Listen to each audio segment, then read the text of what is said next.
ओम शांति 12/9/2024 मुरलीर प्रश्नोत्तर।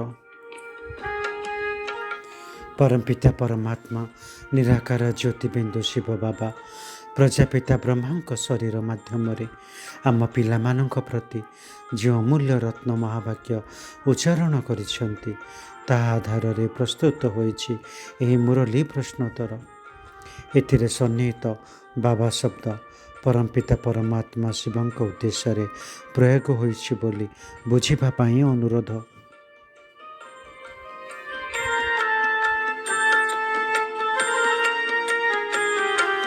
प्रथम प्रश्न, ब्राह्मण संपर्क रे कौन कह जाइछि? उत्तर, ब्राह्मण हेले छुट्टी अर्थात सर्वोत्तम। जो माने ब्राह्मण हेबे सेही माने ही देवता होई परिबे। ब्राह्मण हेबा परे ही देवता होई परिबे। बाबा बुझाउछंती ब्राह्मण माने हेले छुट्टी अर्थात शीर्ष स्थानर अधिकारी। ब्राह्मण मानकर सबु बेले छुट्टी थाए। आमे माने हेउछु ब्राह्मण। आगरु आमे शूद्र अर्थात पाद सर्वनिम्न स्थान रे थिलु। एबे ब्राह्मण होइछु पुणी देवता हेबु। आमे माने ब्राह्मण छुट्टी अटु। छुट्टी तो सबुठारु उच्च रे थाए, देवता मानंक ठारु मध्य उच्च। आमे माने वर्तमान समय रे देवता मानंक ठारु मध्य उच्च अटु। काहेकि ना आमे माने बाबांक साथी रे अछु। बाबा वर्तमान मानकु पाठ पढ़ाउछंती। बाबा हमर आज्ञाकारी सेवाधारी होइछंती।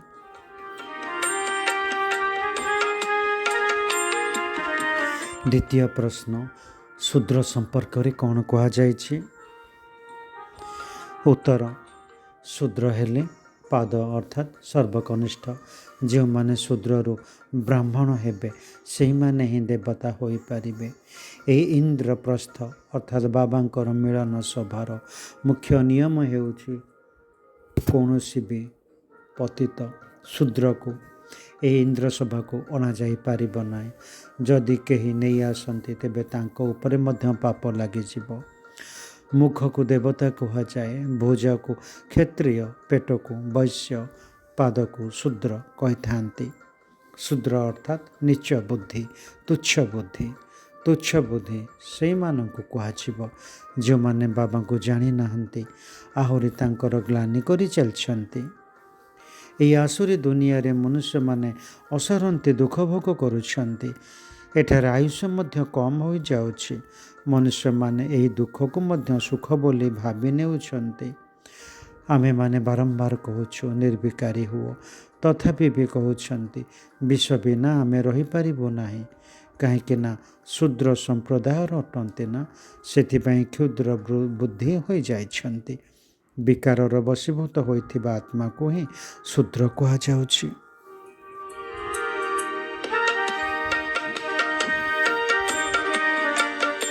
तृतीय प्रश्न, विनाश संपर्क रे कौन कहा जाइछि? उत्तर, आम मानकर शुभ भावना हैला एही पुराना दुनिया समाप्त हो जाऊ एवं नूतन दुनिया स्थापन हो जाऊ। सेथिपाई आमे कहूछु एबे पुराना दुनिया विनाश हैला कि हैला एही कथा को लोक माने विरोध करुछंती। कहउछंती ब्रह्मा कुमारी माने एही भली कोन कहउछंती, केवल विनाश कथा कहउछंती। आमे माने जानिछु जे एही विनाश द्वारा ही विशेष रूपे भारतर और सामग्रिक भावे सारा दुनियार मंगल हेब, किंतु एक कथा दुनियार लोक माने जाने नाहंती। विनाश हेले समस्ते मुक्तिधाम को चली जिवे।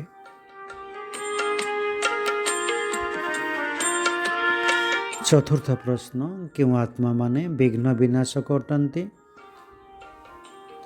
उत्तर, विघ्नर अंश एवं वंश को समाप्त करुथिबा आत्मा माने ही विघ्न विनाशक अटंती।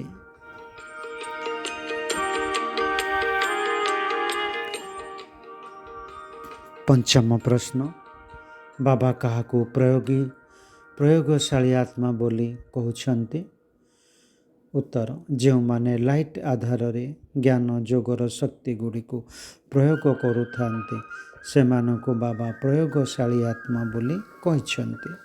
ଯେପରି ପ୍ରକୃତିର ଲାଇଟ୍କୁ ବିଜ୍ଞାନ ଅନେକ ପ୍ରକାରର ପ୍ରୟୋଗ କରି ସାକାର ରୂପରେ ଦେଖାଇ ପାରୁଛି, ସେହିଭଳି ଆମେମାନେ ମଧ୍ୟ ଅବିନାଶୀ ପରମାତ୍ମା ଲାଇଟ୍ ତଥା ଆତ୍ମିକ ଲାଇଟ୍କୁ ନିଜର ଲାଇଟ୍ ସ୍ଥିତି ଅର୍ଥାତ୍ ହାଲୁକା ପଣିଆ ସ୍ଥିତି ଦ୍ୱାରା ଜ୍ଞାନ ଯୋଗ ଶକ୍ତି ଆଧାରରେ ପ୍ରୟୋଗ କରିବା ଉଚିତ।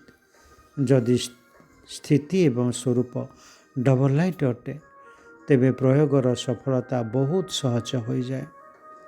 ଯଦି ପ୍ରତ୍ୟେକ ଆତ୍ମା ନିଜ ପ୍ରତି ପ୍ରୟୋଗ କରିବାରେ ଲାଗି ପଡ଼ିବେ, ତେବେ ପ୍ରୟୋଗଶାଳୀ ଆତ୍ମାମାନଙ୍କର ଶକ୍ତିଶାଳୀ ସଂଗଠନ ସୃଷ୍ଟି ହୋଇଯିବ।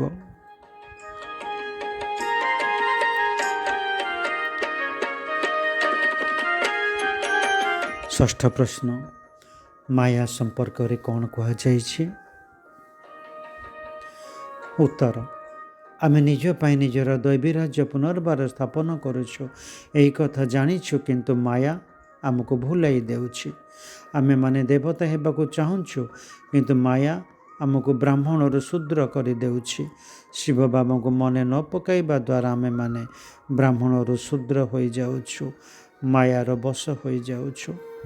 କୌଣସି ପ୍ରକାର ନିୟମ ଭଙ୍ଗ କରିବାର ହିଁ ନାହିଁ, ନଚେତ ଆମକୁ ପାଞ୍ଚ ବିକାର ରୂପୀ ଭୂତ ଅଧୀନ କରିନେବ। କାମ, କ୍ରୋଧ, ଲୋଭ, ମୋହ, ଅହଙ୍କାର, ଏହା ଅଧାକଳ୍ପର ପାଞ୍ଚଟି ବଡ଼ ବଡ଼ ଭୂତ ଅଟନ୍ତି। ଆମେମାନେ ଏଠାକୁ ଭୂତମାନଙ୍କୁ ତଡ଼ିବାକୁ ଆସିଛୁ। ଯେଉଁ ଆତ୍ମା ଦିନେ ଶୁଦ୍ଧ ପବିତ୍ର ଥିଲା, ତାହା ଏବେ ମାୟା ପ୍ରଭାବରେ ଅପବିତ୍ର, ଅଶୁଦ୍ଧ, ଦୁଃଖୀ, ରୋଗୀ ହୋଇଯାଇଛି। ତେଣୁ ଦୁନିଆରେ ଅସରନ୍ତି ଦୁଃଖ ରହିଛି। ବାବା କହୁଛନ୍ତି, କାମରୂପକ କଣ୍ଟା ବହୁତ ଖରାପ ଅଟେ, ଯାହାକି ଆଦି ମଧ୍ୟ ଅନ୍ତ ଦୁଃଖ ଦେଇଥାଏ। ଦୁଃଖର ମୂଳ କାରଣ ହେଲା କାମ। କାମ ବିକାରକୁ ଜିତିଲେ ହିଁ ଆମେମାନେ ଜଗତ ଜିତ ହୋଇପାରିବା। ଏଥିରେ ହିଁ ଅନେକଙ୍କୁ ମୁସ୍କିଲ ଅନୁଭବ ହେଉଛି, ବହୁତ କଷ୍ଟରେ ପବିତ୍ର ରହୁଛନ୍ତି। ଯେଉଁମାନେ କଳ୍ପ ପୂର୍ବରୁ ପବିତ୍ର ହୋଇଥିଲେ, ସେଇମାନେ ହିଁ ପବିତ୍ର ହେବେ।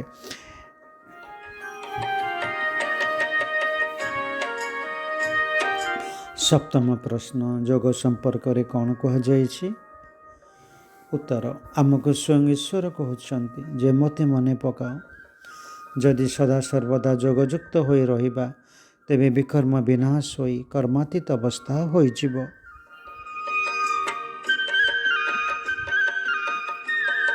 ଅଷ୍ଟମ ପ୍ରଶ୍ନ, ଆତ୍ମା ସମ୍ପର୍କରେ କ'ଣ କୁହାଯାଇଛି? ଉତ୍ତର, ବାବା ଅବିନାଶୀ ଆତ୍ମାମାନଙ୍କୁ ହିଁ ବସି ଶୁଣାଉଛନ୍ତି। ଏହି ଶରୀର ତ ବିନାଶୀ ଅଟେ।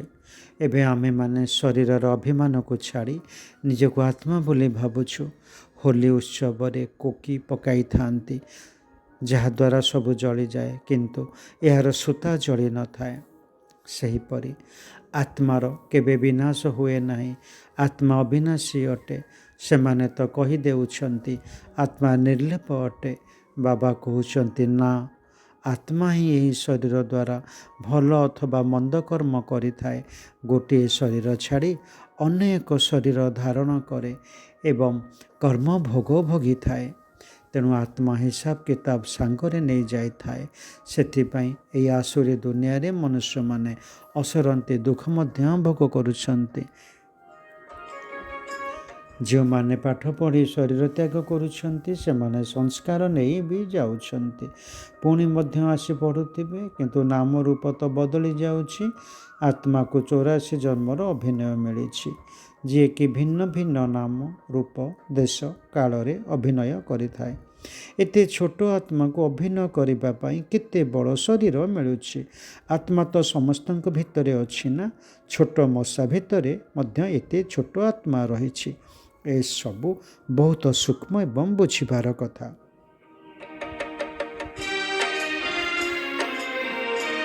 ନବମ ପ୍ରଶ୍ନ, ବାବାଙ୍କ ସଭା ଅର୍ଥାତ୍ ଇନ୍ଦ୍ର ସଭାକୁ କାହିଁକି ଶୂଦ୍ରମାନଙ୍କୁ ଆସିବାକୁ ଅନୁମତି ନାହିଁ?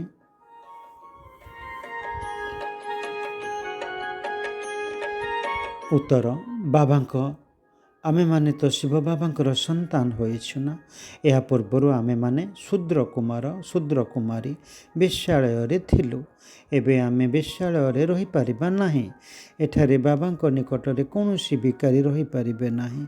हुकुम हे नाही। आमेमाने हेलु बिके। एही स्थान बिके मानक पई उद्दिष्ट। केही केही बहुत बोका संतान मध्य अछंती जो माने बुझु नाहंती जे विकारर वशीभूत होइथिबा आत्मा मानकु ही शूद्र कुहा जाउछि। तेणु सेमानंकु एठाकु आसिबाकु किंबा एठारे रहिबाकु हुकुम नाही। एहा इंद्र सभार कथा अटे ना। एहा तो इंद्र सभा अटे जेउठारे कि ज्ञान वर्षा हेउछि। ज्ञान वर्षा कलावाला इंद्र हेउछंती शिव बाबा। केही जणे बिके अपवित्र आत्मा को लुचाई सभा को नहीं आसीथिले। सभारे बसाइथिले। उभय को अभिशाप मिलिला जे पथर हो जाओ। यह ही सत्य सत्य इंद्र प्रस्थन।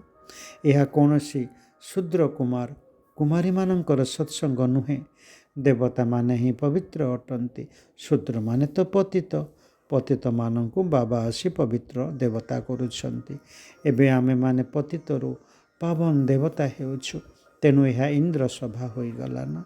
जदि आज्ञा न नहीं कहीं भिकारी आत्मा को नहीं आसबे तेबे बहुत दंड भोगिबाकु पड़िबो। पथर बुद्धि होई जिबे। एठारे पारस बुद्धि हेउछु ना। तेणु भिकारी को जो माने नहीं आसुछंती तांको मध्य अभिशाप मिल जाउछि। तुमे भिकारी आत्मा को लुचाई काहेकि आनिलो। इंद्र अर्थात बाबा को पचारिल नाही। तेणु केते दंड भोग करने पड़ुछि। यह है अति गुप्त कथा। एठारे बिके माने रहुछंती। एमानकु देवता अर्थात पथर बुद्धि को पथर बुद्धि पारस बुद्धि बाबा ही करुछंती। तेणु इंद्र सभारे शूद्र मानकर स्थान न थाए।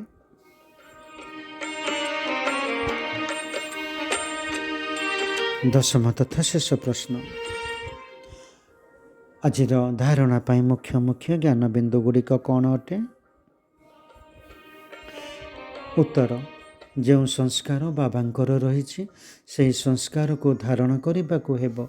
बाबांक भली ज्ञानर सागर हेबाकु पड़िबो। देही अभिमानी होई रहिबार अभ्यास करने को हेबो। आत्मा रूपी ब्याटेरी को सत प्रदान करबा पई चलिबा बुलिबा समय रे मध्य जोगर यात्रा रे रहिबाकु हेबो। दैवी चरित्र धारण करने को हेबो। बहुत बहुत मिठा हेबाकु पड़िबो।